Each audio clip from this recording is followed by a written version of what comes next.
It's Sue Greenwald here with Deanna Carr from the Mystical Moonlight. Hey, Deanna, how are you?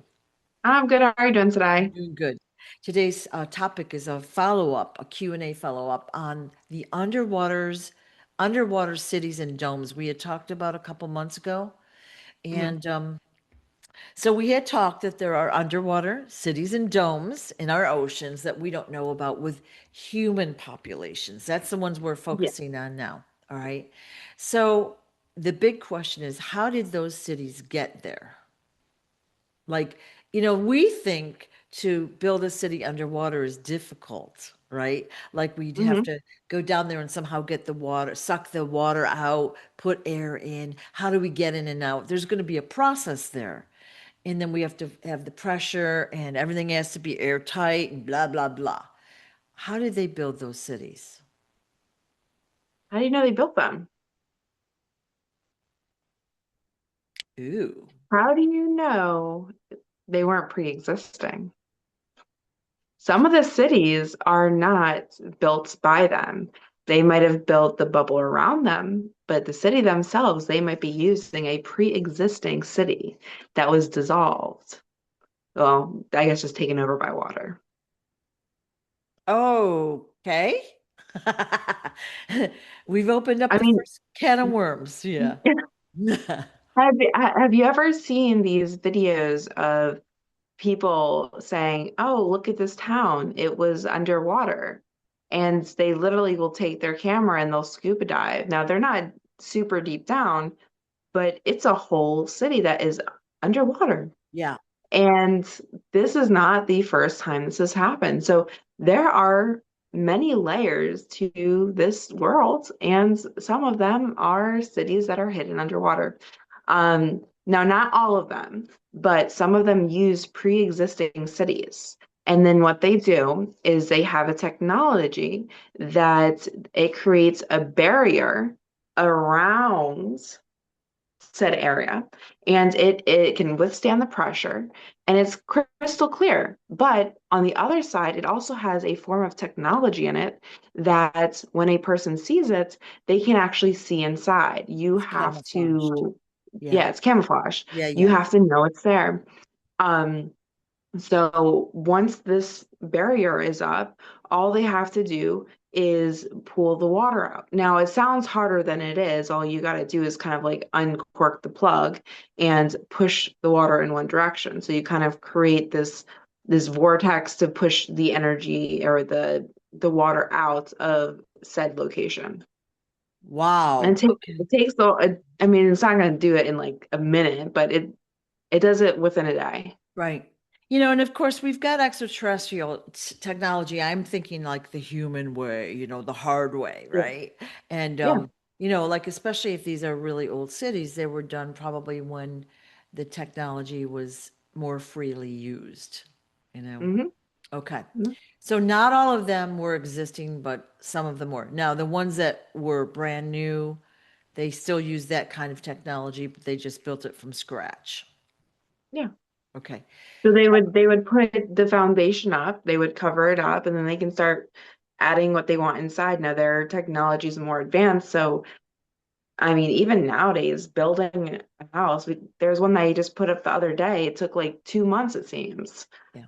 Not that it's going to be structurally sound, Yeah, yeah, yeah. but they are faster than what we think in our brain. Like Yeah. building a house does not have to take years. Yeah.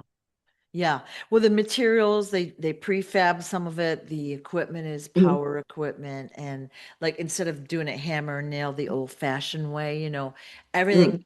from the human standpoint has gotten quicker as long as you get Yeah. the people there. But I guess using the technology makes it way quicker. Yeah. Oh yeah, So definitely. so about how long ago, thousands, millions, billions of years are these cities? At least a million. Million. Okay. Okay. Mhm. And there are humans that live down there and they've adapted and they're happy as clams down there, right? Yep, they Yeah. like it. That's Wow. why they don't come up. Yeah. So do the people that live in these cities, do they have what we'd call schools, like doctors, things like that? Do they have shopping, like, Pretty much. I mean, if you think about it, the reason we have doctors is because somebody wanted to help heal. Yeah. Right? So no matter what, there's always healers. Even if you look into different religions, there's always a healer. Yeah. There's always there's always a job of sort. You're just drawn to it naturally, right? Yeah. So it's pretty much the same thing, except they don't have all these labels like we do. They don't have the worry about the money. Most places don't actually worry about money. They worry about either bartering or, trading in some way. Yeah. Or they just have everything they need. They don't have to worry about getting it elsewhere. Yeah. Like Okay. we're not taught that if we make our houses, our gardens sustainable, we don't have to go to the grocery store, Right. right? Right. So they don't have everything that we have, but it's more sustainable because they Okay. don't worry about what we worry about. Okay. Okay. Do these cities, the people in the cities, do they war with the other cities, like, or do they just keep to themselves and they're happy? Most of them just keep themselves and they're happy. They don't really see a need to go out and grab more lands. Like they don't need to expand. And they also realize expanding comes with issues in itself because one, they're not in like land like we are. So expanding, there's more risk to it. So they don't see a point to it.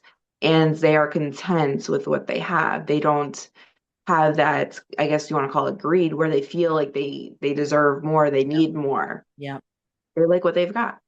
Okay. Interesting. Anything else we should know about the cities or the people that live there? They do have a way of communicating with each other. Like, do they speak English or are they telepathic? Did we talk about that It before? would be more telepathic. Yeah. They don't really have they can speak when they're in the dome, but for the most part they used telepathic communication. They do speak a different language, so if they could understand you, it would have to be telepathically because when we talk about telepathic communication, there usually isn't a language barrier. Right. Okay. Interesting. I'm probably out of questions at this moment. I just wanted to ask that, and I'm kind of like I never thought about the technology issue or that the cities were existing. All right. Yeah. So Mhm. I do have one other question. Let's say our government or whatever wants, like they're in the ocean and they approach one of these cities. Are they repelled by it in some way? Do they bounce off it? Like, how do they know not to go further? Um, there's a deter system. Um, it would push anybody out. They also have, I can't say that. Let's just say they have a system that will keep them away. Yeah. Okay. I can't give details. We don't want to give anything away. Okay. Yeah. We want Hmm. them to be safe. Okay. Yeah. And are they safe? Yeah, they're definitely safe. Okay, cool. All right. All right. I guess I'd say to the viewer, if you have any questions, let us know. I mean, to me, this is a fascinating topic. And Mhm. like there's so much to think about. I don't even really know what to ask, but I think those are good questions. Yeah. Okay. I thank you so much for your time, Deanne. I appreciate it. Of All course. right. Bye. See you later. Bye-bye.